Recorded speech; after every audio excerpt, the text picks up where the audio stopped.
আপনার সন্তানকে কোরআন শেখান, দুনিয়াতে সম্মান পাবেন। আপনার সন্তানের আচার ব্যবহার, বিহেভিয়ার, ম্যানার এত সুন্দর হবে, প্রতিটা এলাকায় মানুষ আপনার বাচ্চার প্রশংসা করবে।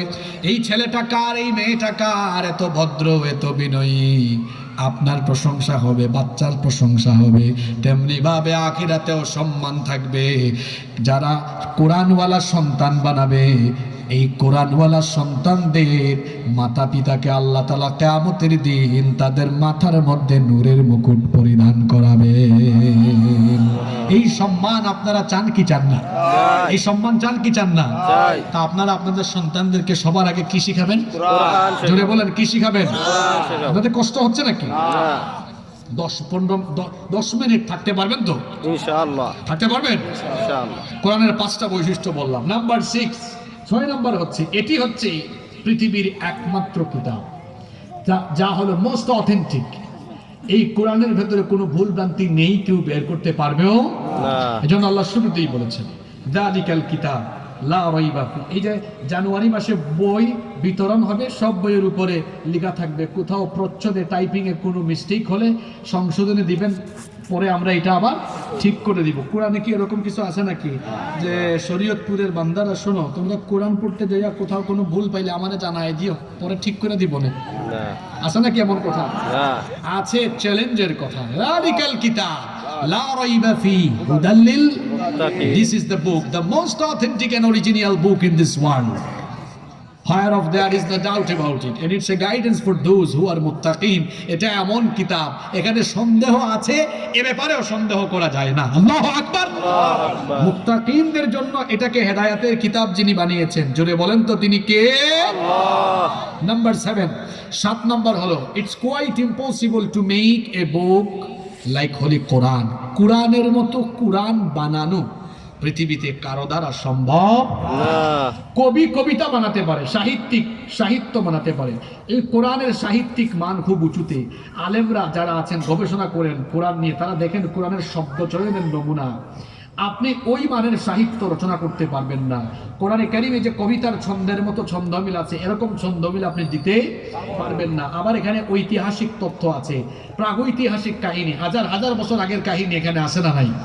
আছে। এইরকম মর্যাদা সম্পন্ন একটি কিতাব পৃথিবীতে কেউ কোনোদিন রচনা করতে পারবে না। নাম্বার 8 নাম্বার, এই কোরআনের হেফাজতকারী যিনি, জুড়ে বলেন তো তিনি কে? আল্লাহ। ইন্না নাহনু নাযালনা যিকরা ওয়া ইন্না লাহু লাহাফিযুন। নিশ্চয়ই কোরআন নাজিল করেছি আমি, আর এর হেফাজতের দায়িত্ব গ্রহণ করেছি আমি। সুবহানাল্লাহ। তো যেই কিতাব হেফাজতের দায়িত্ব আল্লাহ নিয়েছেন, এই কিতাব বা এই কিতাবের আন্দোলনকে স্তব্ধ করা, থামিয়ে দেওয়া পৃথিবীর কোনো মানুষের দ্বারা সম্ভব না। পৃথিবীতে যারাই কোরআনের আন্দোলনকে থামানোর দুঃসাহস দেখিয়েছে, তাদের ভয়াবহ পতন হয়েছে।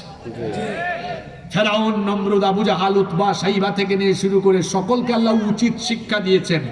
আমার দেশে যে ফেরাউন আলেমদের মুখের ভাষা, জবান কেড়ে নিয়েছিল, মানুষের বাক স্বাধীনতা কেড়ে নিয়েছিল, আলেমদেরকে ধরে ধরে জেলখানায় ঢুকিয়েছিল, কোরআনের আন্দোলনকে থামিয়ে দেওয়ার জন্য কোরআনওয়ালাদেরকে ফাঁসির কাস্টে ঝুলিয়েছিল, আল্লাহ তাআলা ছাত্র জনতাকে আবাবিল হিসাবে অবতীর্ণ করে তাদের কঠিন পতন ডেকে এনেছিলেন।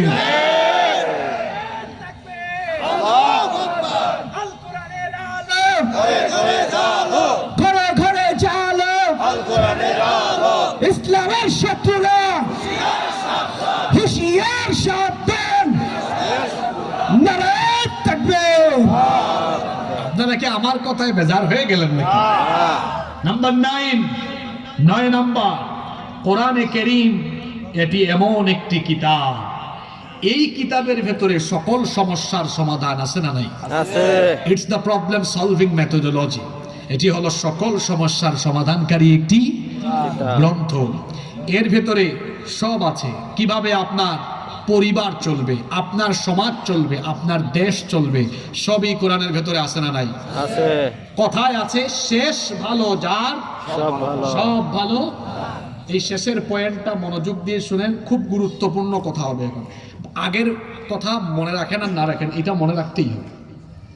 কোরআন আল্লাহ কেন দিয়েছেন? শুধু আমরা তিলাওয়াত করব, এই কোরআনের সূরা পড়ে মানুষকে ফু দিব, তাবিজ লিখবো আর লটকাবো, এজন্য কি কোরআন দেওয়া হয়েছে? না। তাহলে কেন? আমাদের জীবনের সকল সেক্টর সব কিছু সুন্দরভাবে পরিচালনার চূড়ান্ত গাইডলাইন দিয়ে এই কোরআন যিনি নাজিল করেছেন তিনি কে? আল্লাহ। এই কোরআন দিয়ে আপনি মসজিদ পরিচালনা করবেন, ঠিক সেই এই কোরআন দিয়ে সমাজ এবং রাষ্ট্র পরিচালনা করবেন। দ্বিমত আছে নাকি কারো? না। আপনাদের এলাকার মসজিদে ইমাম সাহেব যদি জুমার দিনে বয়ান করেন, সম্মানিত মুসল্লিবৃন্দ, আমাদের এই মসজিদ আল্লাহর আইনে চলবে। সভাপতি, সেক্রেটারি, কোষাধ্যক্ষ সহ মসজিদের কোনো মুসল্লি কি এই কথার বিরোধিতা করবে? না। জোরে বলেন, করবে? না। সভাপতি আগেই বলবে, হুজুর আমি রাজি আছি, আমাদের মসজিদে আপনি আল্লাহর আইনে চালান, কোনো অসুবিধা নাই। ইমাম সাহেব যদি খুশি হইয়া পরের পয়েন্টে বলে, তো যে আল্লাহর আইনে মসজিদ চলবে সেই আল্লাহর আইনে সমাজ এবং দেশ চলবে, এই কথা বলে দেখেন মসজিদে উপস্থিত 100 ভাগের মধ্যে 90 ভাগের বেশি মুসলমানের চেহারা সুরত কালো হয়ে যায়। ঠিক আছে কথা? তাহলে আল্লাহর আইনে মসজিদ চলুক এটাতে খুশি, আল্লাহর আইনে দেশ চলুক এটা শোনার পরে যে খুশি হতে পারে না, এই ব্যক্তির ঈমান ঈমান নয়, তার ঈমানের ভেতরে নেফাক ঢুকেছে। এখন আমাকে বলেন, পৃথিবীর যত নবী রাসূল ছিলেন, সমস্ত নবী রাসূলরা পৃথিবীতে কার আইন প্রতিষ্ঠা করেছেন? আল্লাহ। আমার রাসূল মদিনা শাসন করেছেন কত বছর? এই তো জবাব দেয় না। কত বছর? কিরে জেন জির পোলাপাইন কোথায়? পরবর্তী আলফা জেনারেশনের কিছু আছে, পিচ্চি বাচ্চা আছে। রসুল মদিনা শাসন করেছেন কত বছর? 10 বছর। বলে দিই 10 বছর। এবার বলেন কত বছর? 10 বছর। কত বছর? 10 বছর। আরো জোরে, 10 বছর। আরো জোরে। 10 বছর। তাহলে ইসলামের রাজনীতি আছে। রাজনীতি আছে। রাজনীতি আছে। রাজনীতি আছে। না থাকলে 10 বছর চালাইছে কেন? না থাকলে 10 বছর চালাইছে কেন?